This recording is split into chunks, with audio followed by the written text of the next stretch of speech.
नमस्कार, आप देख रहे हैं देवभूमि एक्सप्रेस, साथ में आपके शिखा ठाकुर। धामी सरकार का युवाओं को तोहफा, देहरादून में नियुक्ति पत्र वितरण कार्यक्रम। सीएम पुष्कर सिंह धामी ने कार्यक्रम में शिरकत किया। ग्राम पंचायत अधिकारियों को नियुक्ति पत्र बांटे गए। धामी सरकार का युवाओं को तोहफा, देहरादून में नियुक्ति पत्र वितरण कार्यक्रम रखा गया। सीएम पुष्कर सिंह धामी ने शिरकत किया। ग्राम पंचायत अधिकारियों को नियुक्ति पत्र बांटे गए। हरीश थपलियाल मेरे सहयोगी ग्राउंड जीरो से इस वक्त हमारे साथ जुड़े हुए हैं। हरीश, ये नियुक्ति पत्र बांटे गए, जाहिर है इसका इंतजार लंबे वक्त से लोगों को था। शिखा, देखिए, मुख्यमंत्री पुष्कर सिंह धामी ने आज जो ग्राम पंचायत अधिकारी के परीक्षा में चयनित हुए थे उनको करीब 126 चयनित अभ्यर्थियों को आज उन्होंने नियुक्ति पत्र बांटे और कहा कि मुझे पूरा विश्वास है कि क्योंकि आप लोकतंत्र के सबसे महत्वपूर्ण इकाई पंचायत के अंग बनने वाले हैं और मुझे पूरा विश्वास है कि आप जो सरकार की योजनाएं हैं उनको आप ग्राउंड पर पहुंचाएंगे। और इस मौके पर उन्होंने सभी चयनित अभ्यर्थियों को बधाई दी और कहा कि आप लोकतंत्र के सबसे महत्वपूर्ण इकाई के अंग हिस्सा बनने जा रहे हैं। और ऐसे में अब जो हम सरकार को पूरी उम्मीद है कि जो पंचायत संबंधी जो काम है वो जरूर पूरे होंगे और सरकार की जो योजनाएं हैं प्रत्येक व्यक्ति तक पहुंचेगी। इससे पहले मुख्यमंत्री पुष्कर सिंह धामी ने अलग अलग विभागों में नियुक्ति पत्र बांटे हैं, चाहे वो कृषि विभाग रहा हो या फिर तकनीकी विभाग रहा हो। तमाम ऐसे विभागों के चयनित अभ्यर्थियों को मुख्यमंत्री पुष्कर सिंह धामी ने नियुक्ति पत्र बांटे और पिछले एक साल में करीब उत्तराखंड में 20,000 से युवाओं को मुख्यमंत्री पुष्कर सिंह धामी ने नौकरी का तोहफा दिया है। शिखा जी, बिल्कुल ठीक है हरीश, बहुत बहुत शुक्रिया इस तमाम इन्फॉर्मेशन के लिए। और इसी बीच एक और बड़ी खबर है, देवभूमि उत्तराखंड में डेमोग्राफिक चेंज के खतरे और ज्यादा गहराने लग गए। खाली होते पहाड़ों में अब पहाड़ी राज्य की मूल अवधारणा पर प्रश्न चिन्ह लगना शुरू हो गया। जिस तरीके से गांव के गांव खाली हो रहे हैं, 2027 में अगर जनसंख्या के आधार पर परिसीमन हुआ तो पहाड़ में विधानसभा की सीटें और भी कम और मैदान में ज्यादा हो जाएंगी। मेरे को पलायन तो बहुत बड़ी समस्या है साहब। यहाँ से पूरे गांव के गांव खाली है साहब। इसका मुख्य कारण है साहब, एक तो अच्छी शिक्षा नहीं है, अच्छे हॉस्पिटल नहीं है।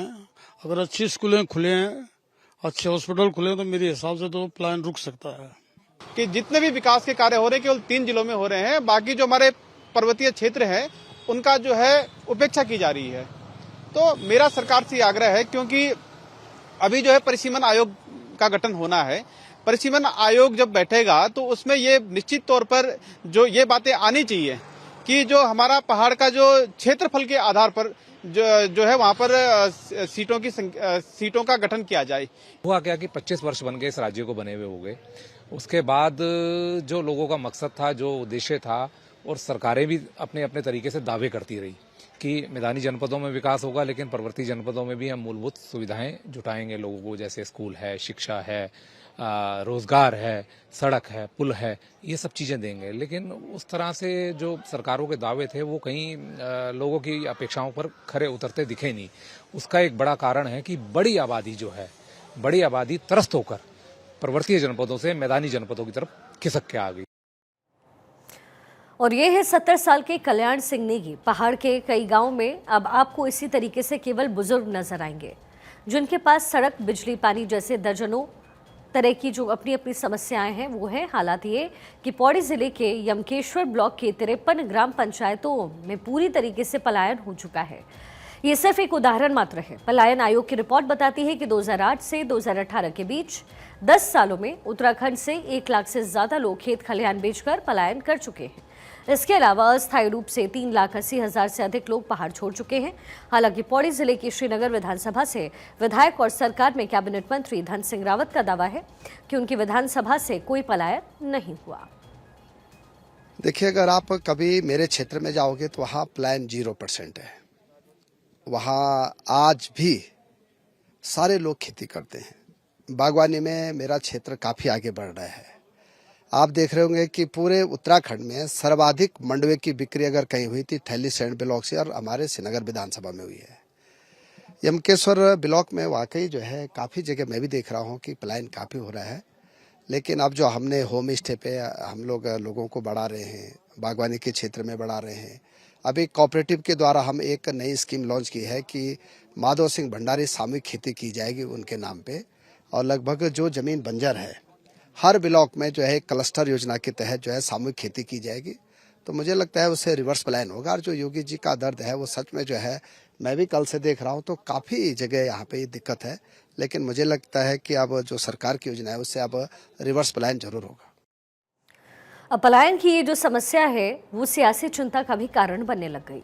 इसके पीछे है प्रस्तावित परिसीमन।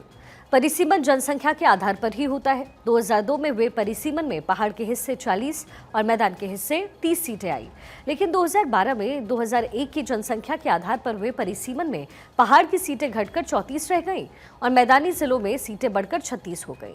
अगला परिसीमन अब 2011 की जनगणना के आधार पर होना है।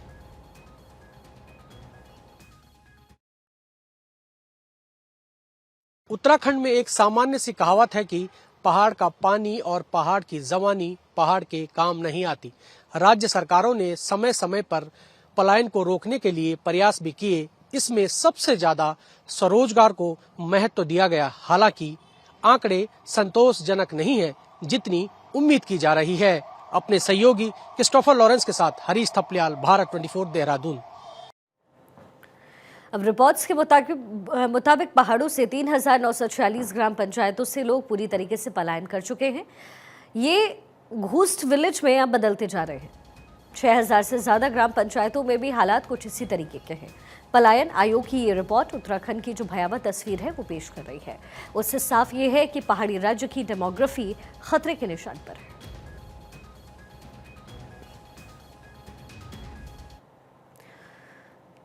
बड़कोट नगर पालिका के अध्यक्ष विनोद डोभाल गिरफ्तार किए गए हैं। विनोद डोभाल निर्दलीय विधायक संजय डोभाल के भाई हैं। विनोद डोभाल पर जानलेवा हमला करने का आरोप है। बीजेपी नेता प्रवीण रावत पर हुआ था जानलेवा हमला।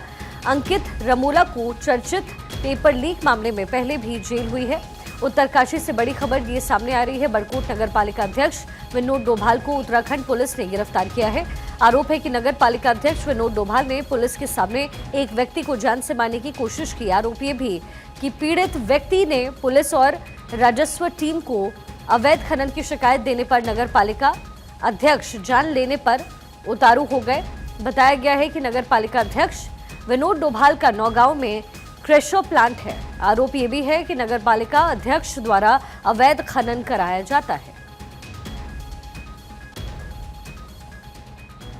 हरीश थपलियाल मेरे सहयोगी ग्राउंड जीरो से हमारे साथ लगातार बने हुए हैं। हरीश, इस पूरे मामले में अब ताजा अपडेट क्या है?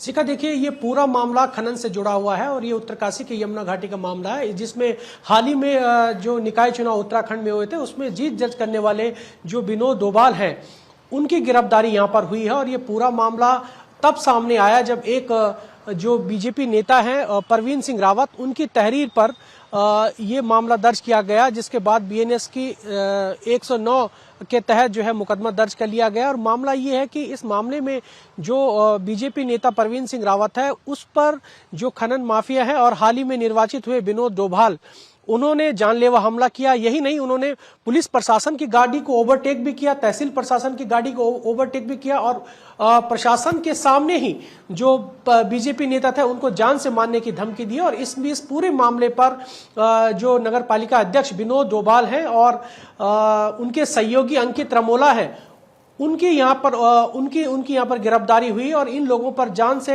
मारने का आरोप है। और साथ ही साथ सबसे महत्वपूर्ण बात यह कि जो यमुनोत्री क्षेत्र के निर्दलीय विधायक है संजय डोभाल, ये उन्हीं के भाई हैं। ये पहले से भी विवादों में रहे हैं क्योंकि पहले भी धोखाधड़ी में विनोद डोभाल जेल जा चुके हैं। और जो अंकित रमोला है वो भी पेपर लीक मामले में जो है जेल जा चुके हैं, अभी वो जमानत पर है। ऐसे में पुलिस विभाग ने बड़ी कार्रवाई करते हुए उनको जेल भेजा है। संभवतः सरकार भी इस पर बड़ा एक्शन ले सकती है। यमुना घाटी में पूरे यमुनोत्री वैली में दहशत का माहौल है। हालांकि वहां पर पुलिस ने एहतियात के तौर पर पुलिस की तैनाती की है ताकि क्षेत्र में तनाव की स्थिति पैदा ना हो। जी बिल्कुल हरीश, बहुत बहुत शुक्रिया इस तमाम इन्फॉर्मेशन के लिए।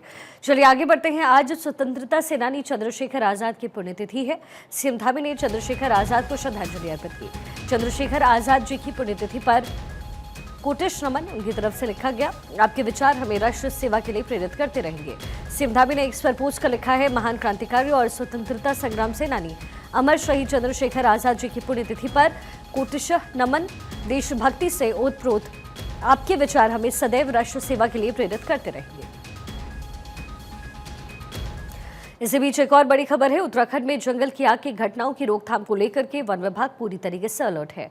प्रमुख वन संरक्षक डॉक्टर धनंजय मोहन ने बताया है कि प्रदेश में 15 फरवरी से फायर सीजन शुरू हो रहा है। विभाग की ओर से नवंबर माह से जागरूकता का कार्यक्रम शुरू किया गया। विभाग की ओर से अब तक 4800 जागरूकता के कार्यक्रम किए गए हैं और इसके अलावा वनाग्नि की रोकथाम को लेकर के 1438 क्रूज स्टेशन बनाए गए। साथ ही विभाग में स्टाफ भर्ती की प्रक्रिया पूरी कर ली गई। इसके साथ ही विभाग की ओर से नया ऐप भी तैयार किया गया, जिसमें 6500 कर्मचारियों ने रजिस्ट्रेशन भी करा लिया। इस ऐप के जरिए रिस्पांस टाइम को कम करने में मदद मिल रही है। विभाग की पूरी तैयारी है और हम लोगों ने जो भी तैयारियां होती हैं हमारी अवेयरनेस ड्राइव्स बहुत करी हैं इस साल हम लोगों ने नवंबर से ही, और इसके बाद अभी फायर सीजन शुरू हो गया है तो हमारे जो फायर वॉचर्स हैं उनको हम इंगेज कर रहे हैं और हमारे क्रूज स्टेशन सब मुस्तैद हैं। 1438 क्रूज स्टेशन हैं हमारे पास, और इस साल हमारे पास जो हमारे रेगुलर स्टाफ हैं वो भी उसकी वैकेंसी लगभग पूरी भर गई हैं। तो इसलिए हमारे पास वर्कफोर्स पूरी है, जिससे कि हम पूरी तरह से तैयार हैं। साथ ही हम लोगों ने इस बार नया ऐप शुरू किया है फॉरेस्ट फायर पे। अभी तक हमारा सारा काम मैनुअल चलता था, इसका रिपोर्टिंग का भी, कंट्रोल का भी। अब ये सारी चीज़ें ऐप के माध्यम से कर रहे हैं और हमारे 6500 कर्मी ऑलरेडी इस ऐप में रजिस्टर हो गए हैं और उसका इस्तेमाल कर रहे हैं।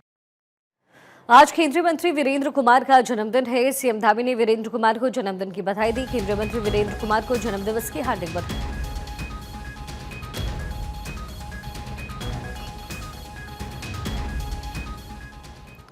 राज्य सरकार ने त्योहारी सीजन को देखते हुए मिलावटखोरों के खिलाफ प्रदेश भर में अभियान चलाने का आदेश दिया है।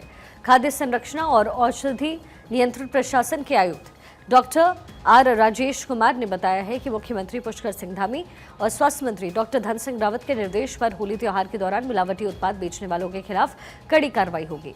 प्रशासन ने मिलावटखोरों से निपटने के लिए छापेमार दस्तों और सचल वाहन टीमों का गठन किया है। आपको बता दें कि होली का त्योहार नजदीक है, ऐसे में खाद्य संरक्षण और औषधि नियंत्रण प्रशासन ने प्रदेश व्यापी अभियान शुरू कर दिया। विभाग के अपर आयुक्त और ड्रग कंट्रोलर ताजपर जग्गी का कहना है कि गढ़वाल और कुमाऊं मंडल में छापेमारी अभियान लगातार चल रहा है। हमने अपने दोनों मंडल के जो डीसीज हैं और मुख्यालय डीसीज को आदेशित किया हुआ है कि वो अपनी टीम एक बना दी हमने कि वो टीम के साथ रेगुलर यहाँ पर मॉनिटरिंग करें। हमारे सचल जो वाहन है वो भी इसमें भी हमने नोडल जो है हमारे जी हैं उसमें बहुत अच्छा कार्य कर रहे हैं और उनको भी इसमें एक्टिवेट कर दिया है कि वो भी अपनी जगह जगह जाकर के सैंपल लें, जिससे कि आम जनमानस को सही खाना मिल सके, उपलब्ध हो सके। और ये पनीर और जो अन्य मावा ये है, ये सब इनको रोकने के लिए हमने स्पेशली आसरोड चेक पोस्ट में भी अपने जो डीओज हैं उनको कहा कि वहाँ पर भी निगरानी करें, या हरिद्वार में जाकर के करें और उधर उधम सिंह में, विशेष यहाँ से ही ये अंदर हमारे स्टेट में आता है।